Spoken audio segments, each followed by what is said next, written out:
coastal town named Bayshore lived a gentle old man named Eli.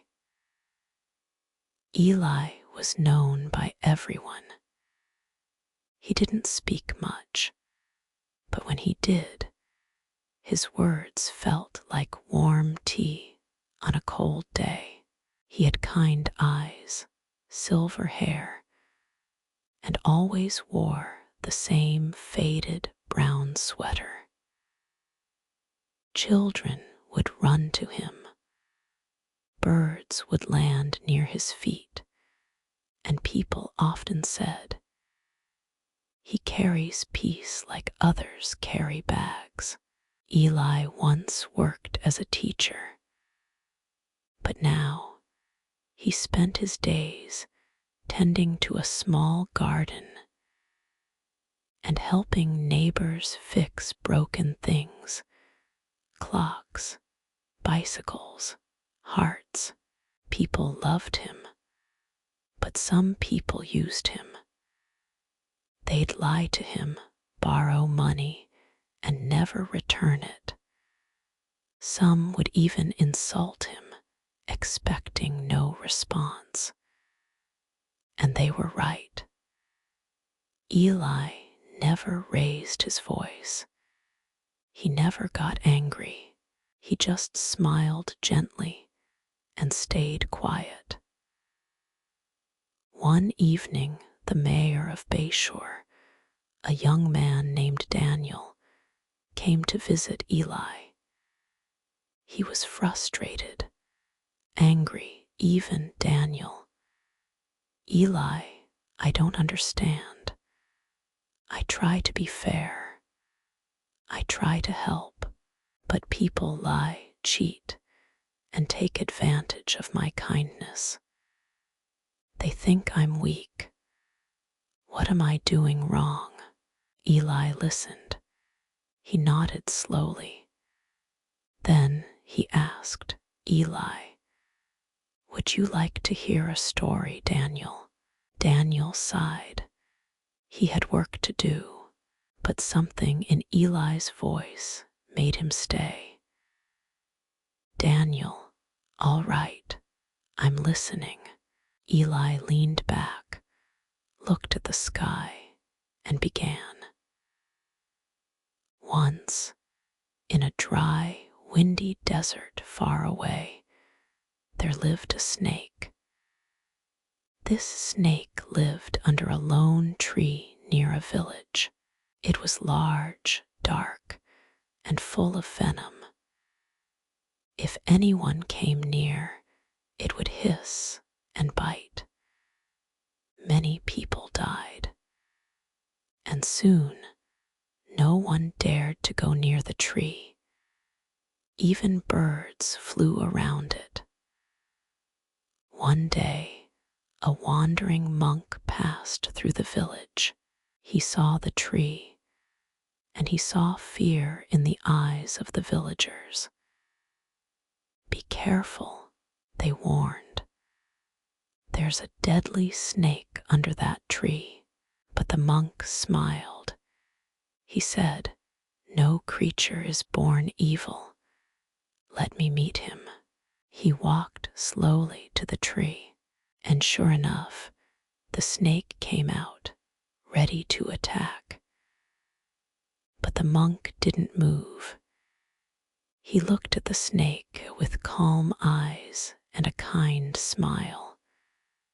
The snake stopped. The monk sat down and whispered, "Monk, why do you bite, little one?" The snake hissed, "Snake, because I must protect myself.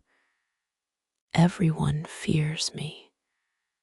If I don't bite, they will hurt me." The monk nodded. "Monk, but do you feel happy? Do you feel loved?"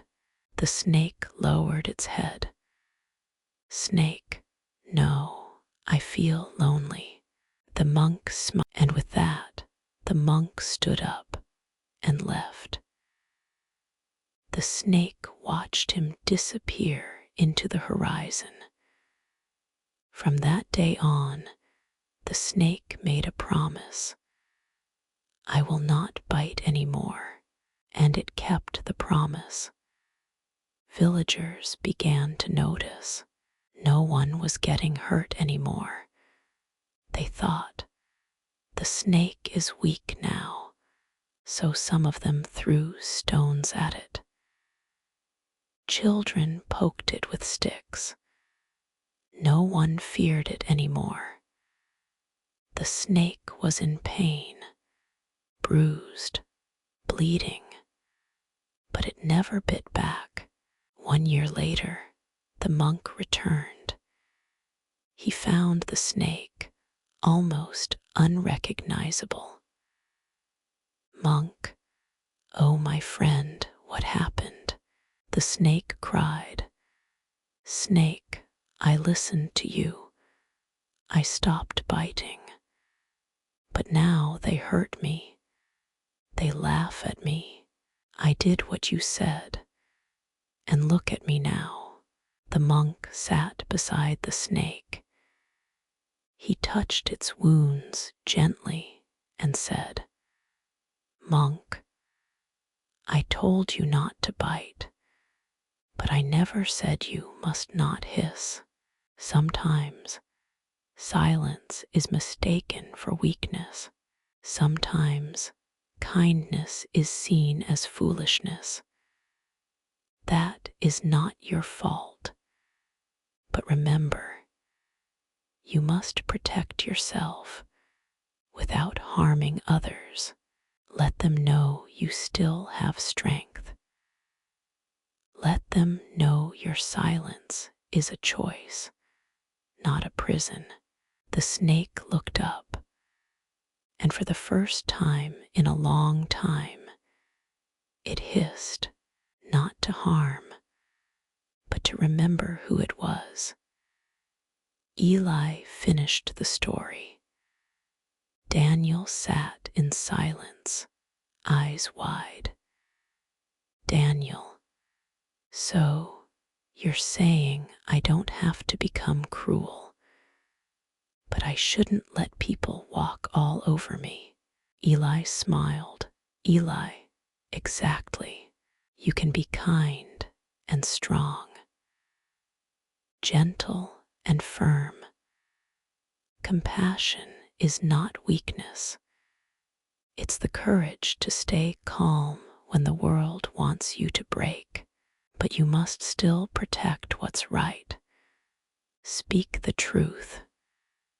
Say no when needed, and yes with love. Daniel nodded.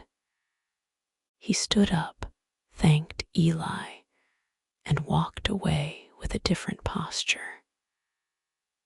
That night, he wrote new laws that protected the good and gave second chances to those who wronged, but also set clear limits.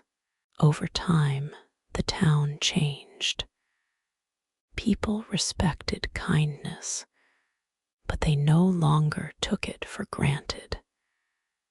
And Eli, he stayed the same, still quiet, still gentle.